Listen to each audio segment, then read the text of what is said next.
Hi spawners, Mr. Hornsby here. Hope you're doing really well at home and you're getting by pretty well. Hopefully you're moving your body. And just a reminder to everyone to submit your work to me so that I can tick it off that you're engaging in the PE program. All right, Discus. Discus is an athletic event that you don't do every day. If you play sport and you throw things, then you're more likely to have a greater understanding of how to move your body and coordinate the movements starting in the big muscle groups in your legs, right through to your hips, torso, and into your arm, right to your hand and fingertips when you release. Now, discus is something that needs specialised equipment. These are discuses for primary school kids. They're rubber, but they're very hard.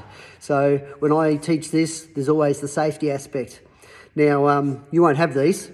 So what I suggest at home is you roll up a pair of socks, right? Which means that you could propel or throw a bean bag. So socks, I'm using stuff like if you've got a disc shaped something. This is foam. It's not going to damage anything or hurt anyone.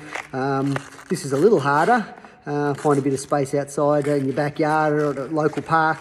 This is one of those grip ball, things where you can, use that. I've got a quoits hoop as well.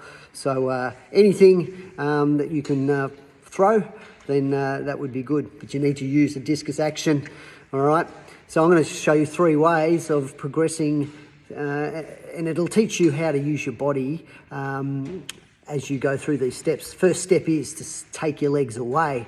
Now, if I take your legs away from you, that'll mean that for you to actually throw a discus any distance, you will need to rotate the upper body. So this is what I use at school. I use hoops, and I get kids to sit down on their bottom, and it forces them to have to rotate. So this is what that looks like.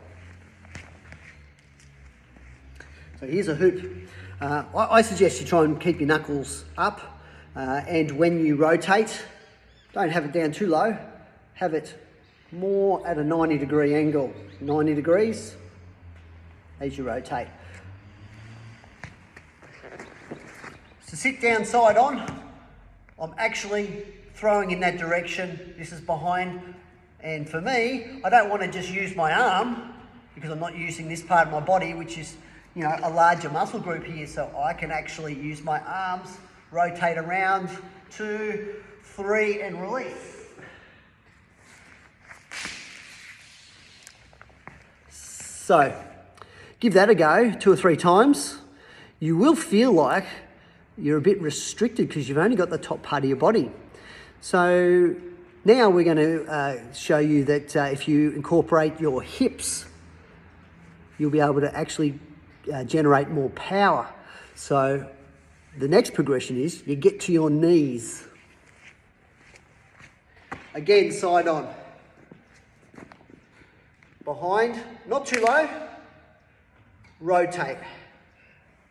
Now I feel like I can use my hips and my torso. And release. Ooh, that was a big one. Don't tell Mr. Wilco I'm throwing these things in the hall. We usually do this on the oval. Now, once you've done that, you would no doubt feel like you're able to throw it further because you're utilising more muscle groups in your body. All right, starting from here to your hips, torso. Now I'm just going to use the entire body. So you will throw like you normally do using your feet. So you're standing upright, side on, and remember, don't go too low. Bring it around about fairly level.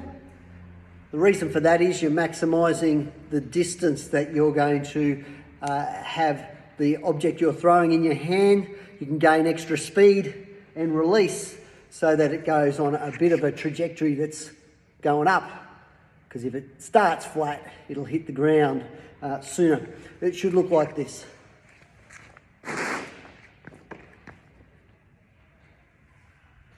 1, 2, 3, and let her rip. All right, I didn't hit anything that time, so Mr. Wilco will be happy.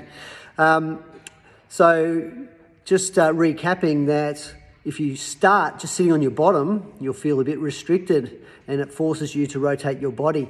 Take those movements into the next one, which is when you're on your knees, and try and rotate your hips when you're there. Once you have practiced that a few times, then get to your feet.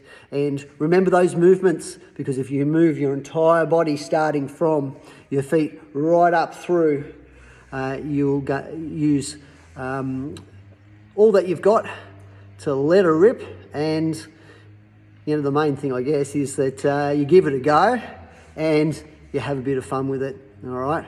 And don't go breaking any of your own windows or breaking anything at home. That would be bad if you did, and they'd probably blame me. Anyway, have a good time with it, and we'll see you next time. Take care.